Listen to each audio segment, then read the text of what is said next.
Oriente Medio está en llamas. En los últimos meses, casi una decena de conflictos han estallado. Esto que sucede no es algo nuevo. Desde hace décadas, la región es una de las más conflictivas del mundo.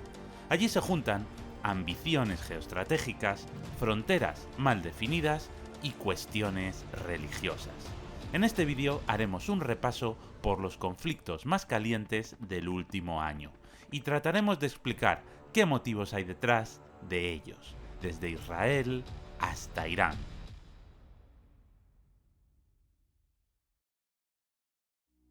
Desde el 7 de octubre, Israel se encuentra inmerso en una guerra en tres frentes. Contra el grupo terrorista Hamas, en Gaza, contra Hezbollah, en Líbano, y contra los hutíes que están en Yemen. El más preocupante, debido a que puede llevar a una guerra regional, es el de Líbano.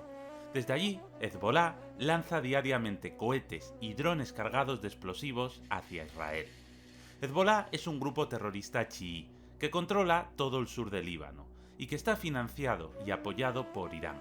Tanto Hezbollah como Irán niegan la existencia del Estado de Israel y buscan su destrucción. El hecho de que Israel también bombardee regularmente Líbano y que haya causado miles de muertos en el país no ayuda a que la población civil rechace a Hezbollah. Una guerra total entre Hezbollah e Israel podría suponer que Irán se involucre más en su apoyo al grupo terrorista. Esto dispararía no solo el número de muertes entre las tropas israelíes, sino que podría convertir todo Líbano en un campo de batalla con consecuencias desastrosas para la población civil. E incluso podría provocar que Irán bloquee el paso de petroleros a través del Golfo Pérsico. Este bloqueo sería ruinoso para los países árabes que viven de exportar petróleo, lo que seguramente provocaría una guerra naval entre estos, ayudados por Estados Unidos, e Irán, para tratar de desbloquear el paso marítimo. Es algo parecido a lo que están intentando hacer los hutíes en el Mar Rojo. Este grupo terrorista y separatista, que busca independizarse de Yemen, está lanzando misiles y drones contra los barcos que se dirigen a Israel. Aunque, bueno, eso es lo que dicen, porque la realidad es que están atacando todo lo que se cruza por ahí, aunque digan que solo atacan objetivos relacionados con Israel. Además, los hutíes han lanzado misiles hacia Eilat, una ciudad clave para Israel, ya que es su único puerto en el Mar Rojo. Así, sus barcos no necesitan dar toda la vuelta por el canal de Suez. Y todos los misiles fueron interceptados antes de causar daños. En Gaza, tras los brutales atentados del 7 de octubre, Israel lanzó una respuesta militar aún más brutal. Primero, varias semanas de ataques aéreos y, posteriormente, ha invadido la Franja de Gaza. El ejército israelí pretende tomar toda Gaza y expulsar al grupo terrorista Hamas de allí, ya que esta organización controla el gobierno de la franja desde el año 2006.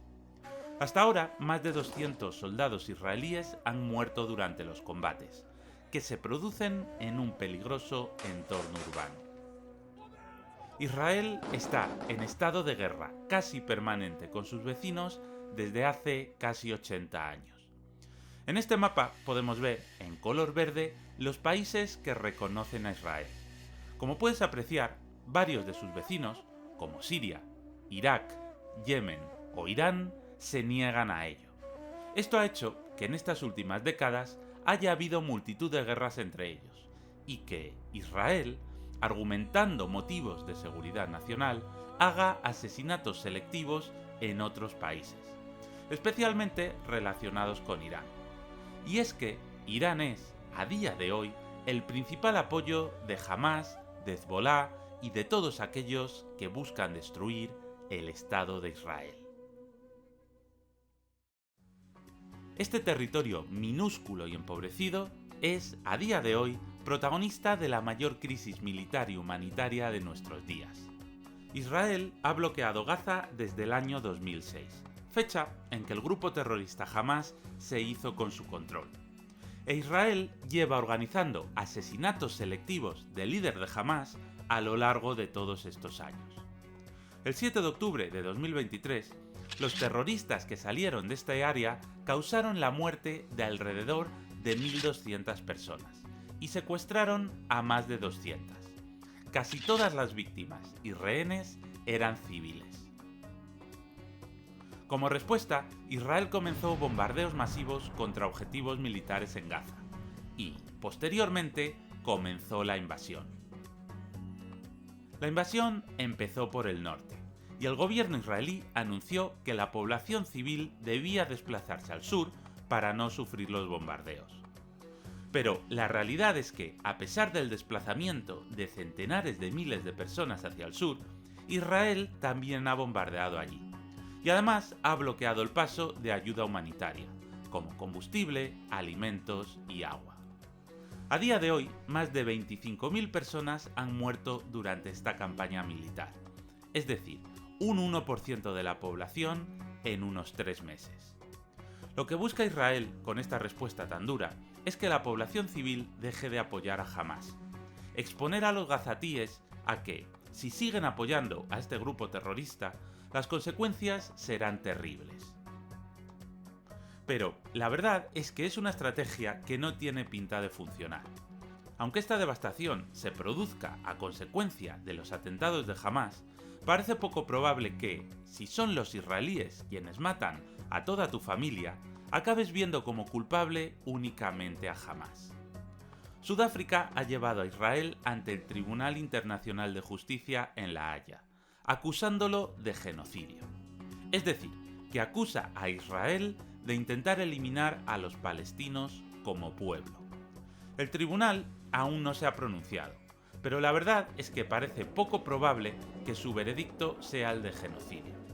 Esta cruenta respuesta israelí no busca exterminar a los gazatíes, sino devastar la región para minar el apoyo a Hamás, y, por muy cruel que sea, no alcanza el grado de genocidio. Pero, muy probablemente, en un futuro sí se acabará dictaminando que tanto Israel como Hamás han cometido crímenes de guerra. Por parte de Hamás, los crímenes de guerra más obvios son el asesinato y secuestro de civiles, y por parte de Israel serían la deportación de población civil, el asesinato de combatientes que ya se habían rendido y la destrucción de objetivos civiles que no se justifican por necesidades militares. Cisjordania es la otra mitad de Palestina. Este territorio no está gobernado por Hamás, sino por la Autoridad Nacional Palestina, que no es un grupo terrorista. La realidad es que gran parte de este territorio está ocupado por Israel, por lo que la autoridad solo controla pequeñas secciones. Esto levanta la ira de los cisjordanos y provoca enfrentamientos periódicos contra la ocupación israelí. Desde los atentados del 7 de octubre, la violencia se propagó, ya que los palestinos de Cisjordania han visto con horror la brutal respuesta israelí. Unos 4 palestinos mueren cada día en Cisjordania, ya sea por disparos del ejército israelí, que tiene el gatillo fácil, o por los colonos judíos radicales, que atacan a los palestinos con la intención de expulsarlos y de apropiarse de todo el territorio. Como ves, el conflicto entre palestinos e israelíes es muy complejo y, sinceramente, no se puede hablar de buenos y malos. Ambas partes están violando las leyes internacionales y cometiendo crímenes de guerra. Realmente solo hay 2 tipos de soluciones. Que uno de los bandos se imponga y ocupe totalmente el territorio expulsando a la otra mitad, lo cual implicaría, seguro, gravísimas violaciones de los derechos humanos. Es, por ejemplo, lo que busca Irán, expulsar y destruir el Estado de Israel, o lo que busca la extrema derecha sionista, expulsar a todos los palestinos para crear un gran Israel. Y mientras la extrema derecha israelí sea necesaria para formar gobierno y mientras Irán siga influyendo en Hamás y Hezbolá, parece imposible que se alcance otra solución. Porque la otra solución sería la de los 2 estados, que es la que apoyan la Unión Europea, Estados Unidos y la mayor parte de los países del mundo. Pero esto implica sentarse, hablar y ceder, lo cual parece muy complicado. De todas formas, será algo que trataremos en otros vídeos. Así que, para no perdértelo, es importante que si te está gustando este vídeo, le des un buen like y te suscribas. Este tipo de vídeos llevan un gran trabajo de documentación, redacción, locución y edición. Así que es muy importante que aportes tu granito de arena con el like y la suscripción, para ayudar a que el algoritmo de YouTube entienda que esto es un material bueno. Muchas gracias. Líbano es el vecino del norte de Israel y es uno de los países más complejos del mundo. Su población está dividida a partes iguales entre cristianos, musulmanes chiíes y musulmanes suníes, y la relación entre los tres grupos es muy pero que muy complicada. Además, Líbano puede considerarse un estado fallido. El gobierno no tiene el control sobre todo el país. La zona sur, de mayoría chií, está controlada por el grupo terrorista Hezbolá, un grupo radical chií que además está respaldado económica y militarmente por Irán, otro país chií que busca destruir a Israel. Hezbolá ha formado su propio estado dentro del estado. Tiene su propio ejército de miles de soldados, y el gobierno libanés no puede controlar lo que hacen. Se están produciendo bombardeos diarios en la frontera. Hezbolá lanza cohetes hacia Israel y estos responden bombardeando la zona. La guerra parece cada vez más cercana, pero la decisión no está en manos del gobierno libanés, sino de Israel y Hezbolá. Una de las razones por las que el asalto israelí a Gaza ha sido tan brutal ha sido para asustar a Hezbolá de que, si se atreve a entrar en guerra directa, devastará el sur del Líbano igual que ha hecho con Gaza. Hasta ahora, a pesar de los bombardeos, la situación se ha contenido. A Israel no le interesa una guerra en dos frentes, y a Hezbolá no le interesa ser borrada del mapa. El único factor que desestabilizaría la situación sería si Irán decidiera apoyar por todos los medios a Hezbolá. Esto haría que la milicia fuera mucho más resiliente, y le daría la capacidad de infligir enormes daños a Israel. Unos daños que, si bien no supondrían su invasión, sí causarían miles de muertes en las filas hebreas. Pero este apoyo total de Irán a Hezbolá se podría haber limitado por la distancia entre ambos territorios, y porque podría derivar en una guerra regional entre Irán y sus grandes enemigos del Golfo Pérsico, algo en lo que Irán, de momento, no lleva las de ganar. Hasta 1979, Irán era un país con una monarquía. Pero ese año se produjo la Revolución Islámica. El Shah fue depuesto y el país se convirtió en una teocracia. Es decir, que la religión se convirtió en el centro de todas las leyes. Pero además resulta que allí se practica el Islam chií. En este mapa puedes ver todos los países que tienen población islámica. Cuanto más claro es el color, como en Etiopía, significa que hay menos musulmanes, y cuanto más oscuro, como en Arabia Saudí, es que hay un porcentaje mayor. Y casi todo el mapa sale en verde, pero te habrás fijado en que hay otros dos colores. Bien, pues eso se debe a que cada color representa las tres ramas principales del Islam.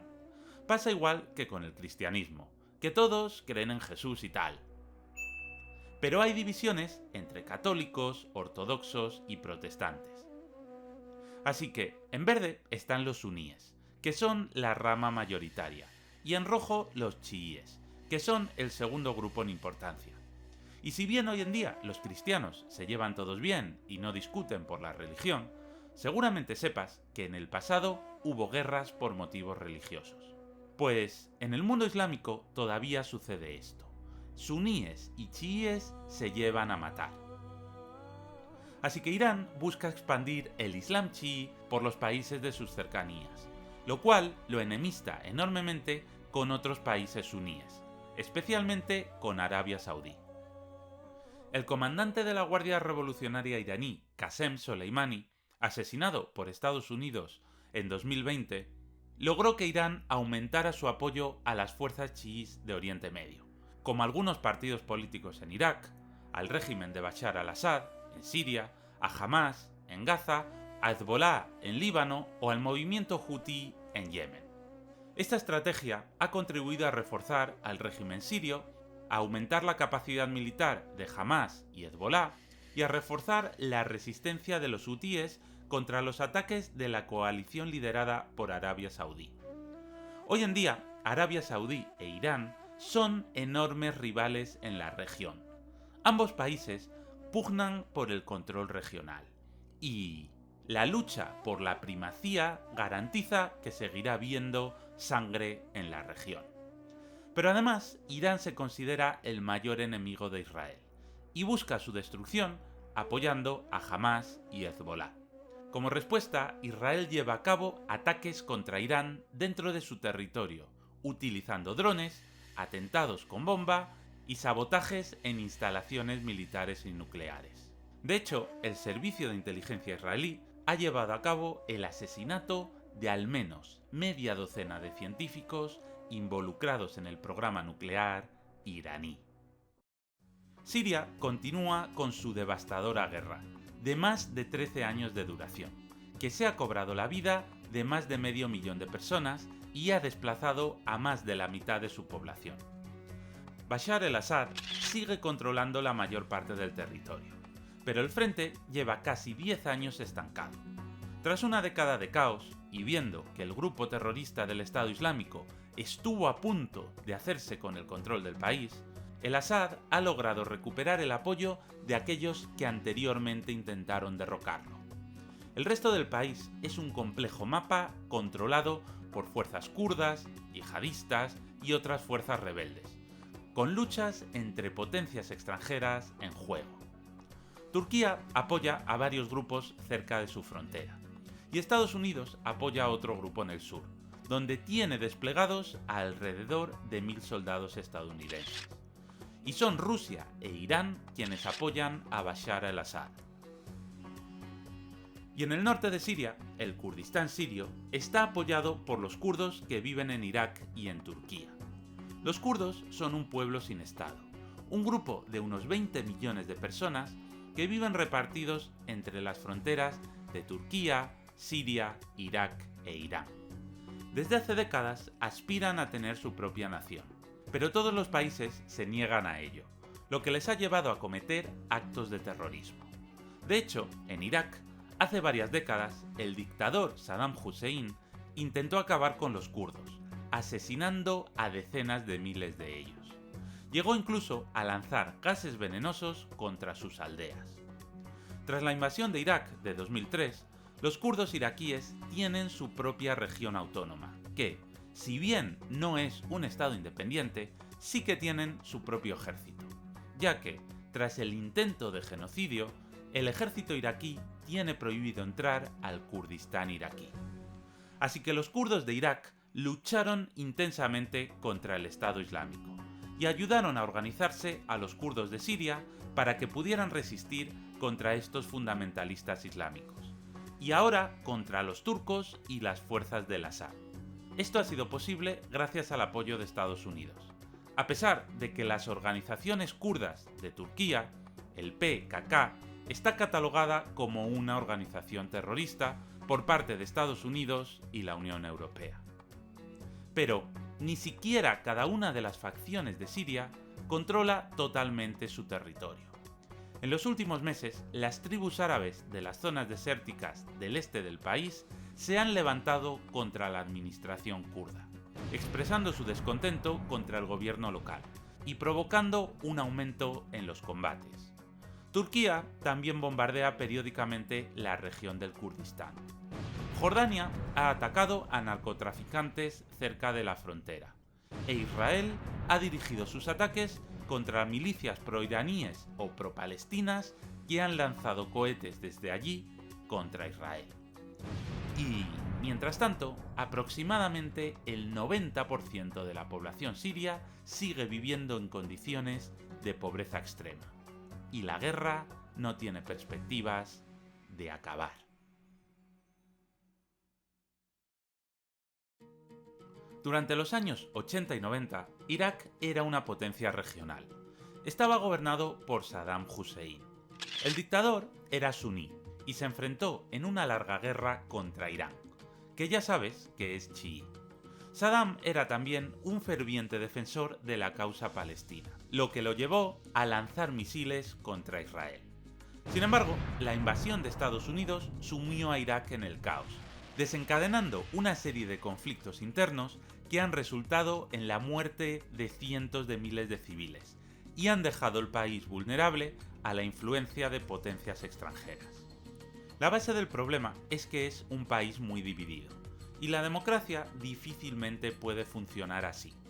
Saddam Hussein, que era árabe y suní, controlaba el país con mano de hierro, y mantenía la paz a costa de asesinar a quien la perturbara. Pero un sistema democrático de equilibrios resulta muy inestable cuando no existe un proyecto conjunto de país, y cuando cada grupo solo mira por sí mismo. Aquí viven los suníes, y aquí los chiíes. Pero a su vez, no todos los suníes son árabes, sino que la mitad de ellos son kurdos. Así que existen tres grupos irreconciliables. Esto ha hecho que los kurdos vivan en su región autónoma casi como si fueran un país independiente, con su propio ejército. Irán ha logrado aumentar su influencia en un país que antes era su enemigo, y ahora financia y apoya a los partidos políticos y a los grupos terroristas chiíes, buscando que Irak se convierta en su aliado.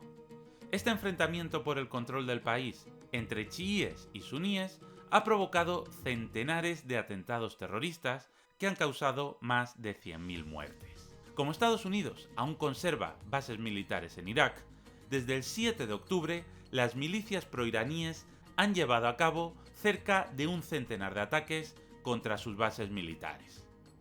En respuesta, Washington, que aún mantiene alrededor de 2.500 militares en suelo iraquí, ha matado a aproximadamente 30 milicianos chiíes, incluido uno de sus principales comandantes, Mushtaq Taleb al-Saidi.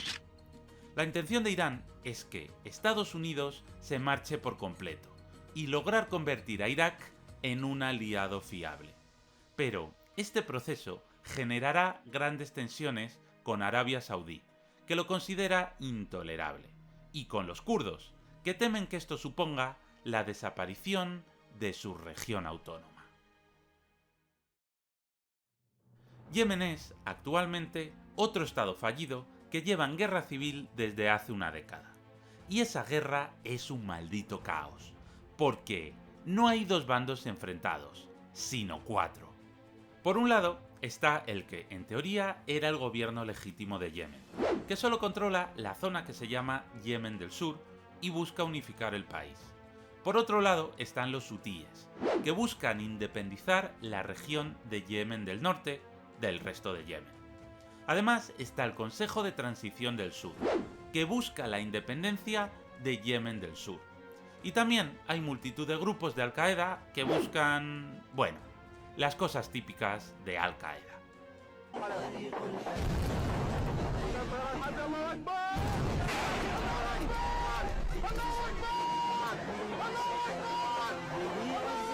Y estos cuatro bandos están luchando una cruenta guerra civil que básicamente consiste en todos contra todos. Y resulta que los hutíes han empezado a atacar los barcos que pasan por el Mar Rojo, un lugar por el que transita ni más ni menos que el 30% del tráfico mundial de contenedores. 4 de las principales compañías navieras a nivel mundial han anunciado la suspensión de envíos a través del Mar Rojo debido a los ataques hutíes. Estos ataques fuerzan a los barcos a tomar rutas más largas alrededor de África, aumentando los costos de seguro y el gasto de combustible. Como consecuencia de los mayores costes del transporte, subirán los precios de todo aquello que es transportado por mar. Pero no solo lo que transita por aquí, sino que, como los precios son globales, ya está subiendo el precio del transporte marítimo a nivel mundial. Los hutíes practican el Islam chií. ¿Recuerdas qué otro gran país es chií y está buscando expandir su influencia? Exactamente, Irán. Pues resulta que, además de ser chiíes, el lema de los hutíes dice lo siguiente: Dios es grande, muerte a Estados Unidos, muerte a Israel, maldición sobre los judíos, victoria para el Islam. Así que, tras la invasión israelí de Gaza, su peculiar venganza comenzó en noviembre de 2023, cuando secuestraron un barco que se dirigía a Israel. En las semanas siguientes han lanzado drones cargados con explosivos hacia el país hebreo y han atacado varios barcos que, según dicen, van a Israel o están conectados de alguna manera con Israel. Así que sus intenciones, aparentemente, son lanzar una represalia contra Israel por la brutal campaña militar que se ha producido en Gaza. Y digo aparentemente porque, como vamos a ver, esto solo es propaganda. La realidad es que atacando un puñado de barcos, ni van a hundir económicamente a Israel ni nada parecido. El puñado de drones de largo alcance que han lanzado tampoco puede lograr nada, porque Israel tiene un potente sistema antiaéreo que ha destruido varios de ellos, e incluso los saudíes, que no tienen buenas relaciones con el Estado judío, han derribado también estos drones. Además, los hutíes no han atacado solo barcos israelíes, ni los relacionados con Israel. Últimamente están atacando todo lo que se les pone a tiro. Pero sobre este tema, que tiene varias aristas y es bastante complejo de explicar, tenemos otro vídeo en el canal. Te dejaré el enlace al final del todo para que puedas verlo si quieres profundizar más. Pakistán e India tienen una larga historia de enemistad. Son el equivalente a Irán y Arabia Saudí. Ambos se llevan a matar, pero ambos tienen armas atómicas. El hecho de que las consecuencias puedan ser devastadoras para los dos ha logrado calmar muchas veces las tensiones entre ambos. Pero ha aparecido algo nuevo en la ecuación: Irán. Un país que, a pesar de no tener armas atómicas, se ha atrevido a atacar objetivos en Pakistán. Y es que Irán ha lanzado un ataque con misiles dentro de Pakistán. Como hemos visto antes, Irán es un país chií, pero la realidad es que no todo el país es chií, sino que un 10% de los iraníes son suníes. Y estos suníes se concentran especialmente en dos zonas. Una es cerca del Kurdistán iraquí. Por eso los kurdos temen tanto a Irán, ya que este país no quiere que los kurdos se independicen, lo cual abriría las ganas de independizarse de su pequeño Kurdistán iraní. Y la otra zona es el suroeste. Allí viven los baluchíes, una etnia que profesa el Islam suní, y que además también aspiran a independizarse formando Baluchistán, un país con trozos de Pakistán y de Irán. Total, que hay grupos terroristas baluchíes y uno de estos puso una bomba en Irán, tras lo cual Irán bombardeó supuestos objetivos terroristas en Pakistán. Lo llamativo es que ni Irán ni Pakistán quieren que los baluchíes se independicen. Ambos países podrían cooperar policialmente para acabar con estos grupos terroristas, pero cooperar requiere confianza, y ambos se desprecian porque son chiíes y suníes respectivamente. Al final, esto es como la teoría de juegos. Cooperar lleva a mayores ganancias, pero como no lo hacen, los terroristas se aprovechan y los que ponen bombas en Irán se camuflan en Pakistán, y los que las ponen en Pakistán se camuflan en Irán. Pakistán respondió al ataque iraní 2 días después, bombardeando presuntas bases insurgentes baluchíes en el suroeste iraní. A pesar de estos incidentes y de las quejas mutuas de ambos gobiernos, ambos países han destacado rápidamente sus buenas relaciones, lo cual da un poco de risa. Se tiran bombas el uno al otro sin permiso, pero luego dicen que se llevan bien. Con esto terminamos este repaso por los principales conflictos que están sacudiendo Oriente Medio. Si te ha gustado, no te olvides de dejar tu like y de comentar. ¿Cuál crees que de todos estos conflictos es más posible que acabe convirtiéndose en una guerra regional? ¿O crees que al final todo acabará manteniéndose bajo control? Si quieres ver más vídeos de este tipo, aquí tienes algunos que te podrían interesar. Muchas gracias por vernos y hasta pronto.